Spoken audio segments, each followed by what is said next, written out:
interviewed a third IBEW union contractor, this one based right here in Tennessee, who was told on Monday that NES was full and did not need help.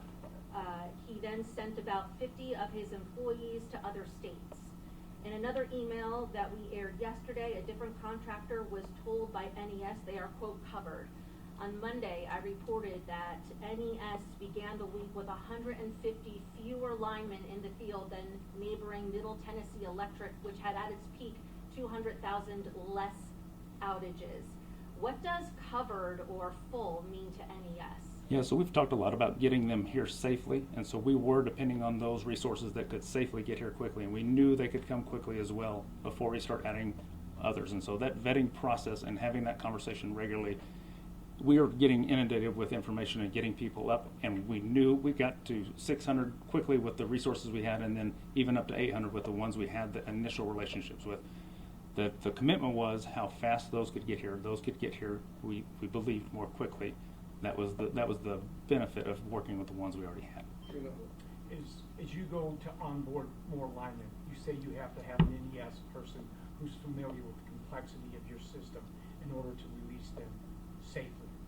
Was it a failure on NES's part not to have more people familiar with your system so you can onboard linemen quicker? The technical requirements to be able to do the work of doing that safely is something that is a limited group of people that have that ability to do it. And so as we work all of the time, we make sure we have enough of those people to do our job regularly. To be staffed for a storm like this on a normal basis would be something that would be a bit more than what the community would be able to work through. And so what we want to do from keeping people on staff is to be able to respond when these things happen and scale up like we have. So is the bottleneck right now the slowing down of restoration rates due to not being able to get enough linemen into the field because you don't have enough people familiar with the system? So we have to have people that can work on the system and have that hazardous energy control to be able to bring more people on. And scaling that up is really important for us. We have to do that well. Not having enough people to have knowledge of the system to get them online safely, was that a failure on your part? I'm telling you right now, getting those people to be able to bring people on safely is just the most important part of what we do, and be able to bring them on, watch over those people well. Why is Nashville so different from other cities that have multiple thousand linemen working crises like this? Why is Nashville so different? This storm is different. This ice storm is significant. This is the most people Nashville Electric has ever onboarded onto the system. This storm is bigger than what was even expected. We had 3/4 of an inch of ice.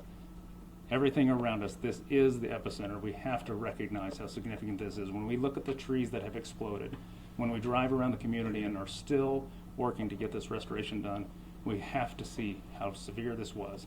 We are prepared for storms. You look at the storms we have had in the past that we have restored quickly, the derechos, the tornadoes. We are prepared and confident that we can respond in those storms. This has been a proportion that is just really something different, that I understand the desire to get to the bottom of how much more we could do. We are very much responsible for getting this power on, and we definitely do this well. You've seen this in other storms. This is of a proportion that is different than we have ever worked with. Not that I'm telling you right now, we are working to get this ramped up as quickly. We want our community to be taken care of. I'm telling you right now. Is there too much red tape? A 40-hour training period? I have not heard that from anyone I've spoken to. We are about to do closing remarks from Teresa and Brent. With all due respect, we just need stats confirmed when it comes to contractors. We need those confirmed. And we also need to know, like, how many power poles did you stockpile before this? Can you answer that question? We can answer those questions and get that information to you, but we have to wrap this up. So I'm going to wrap up with just, we understand and really want to provide the information. We believe in restoring the community well, and we're dedicated to doing this, and we completely understand the questions, and we want to get this out, and we appreciate you getting the information out. The dedication we have is getting customers restored, and we are doing that around the clock. We are working intensely to get this done.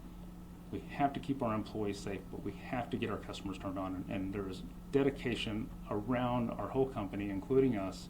We have people working nonstop, and they're dedicated to doing this, and we've got to get our community on. We understand that. But can you tell us how many power poles you have stocked before the storm?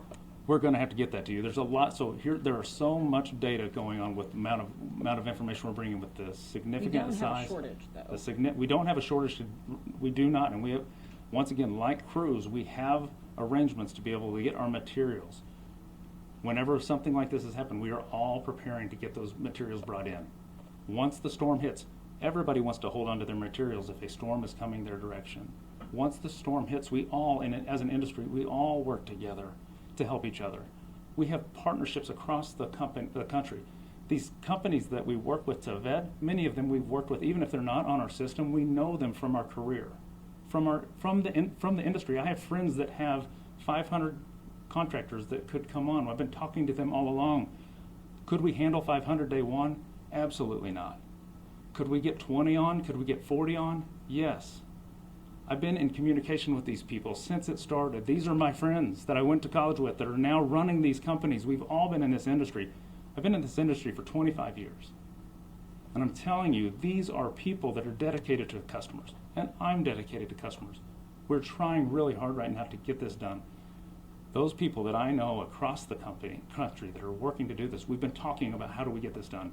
The ones that really know what it's like to be on our side will tell you all. We're doing a really good effort to get this done. We're doing a part that is really, when you get a storm like this is something that is really important to give to the community in the way that is right. We're working together. Those people that run companies that are in regular communication with us are saying, whenever you need me, I'm ready. Okay, we're going to go to Teresa as we wrap up. Thank you, Ronald. This has been an historical storm. The level of damage, if you drive around our service territory, is staggering. Some areas of our community look like war zones because there are so many trees and poles down. That is what we are here to fix. That's what our organization does, is crisis management. This is a big one. This is a really massive storm, but it's all hands on deck because we care about our customers. We realize what a hardship it is for people to not have power and to have to figure out how to carry on their day-to-day lives with their families without having power in their homes. And it's such an incredible priority to us to ensure that we do that properly.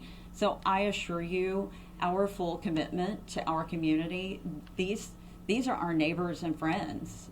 We want everyone's power back on, and we will work tirelessly until we have that done. And I assure you that all of our people here are doing the same. It's round the clock efforts, everyone's focused, everyone's stressed out, trying to figure out how can we set 20 poles faster in hard ground? How can we get all these trees cleared out of the way so we can safely get in and work on our lines? It's a disaster of epic proportion, but we are working incredibly hard for this and have lots of dedicated people, and we've onboarded so many people to help us that our workforce is the largest it's ever been in the history of the company, but it's also the largest disaster we've ever faced in the history of the company. So I assure you, we are here with our customers in mind and in heart, quite honestly, and we will be here probably in this building and out in the field pushing until we get it done. So thank you for being here, and thank you to all of our community members that are supportive and are supporting each other through this trying time. Thank you.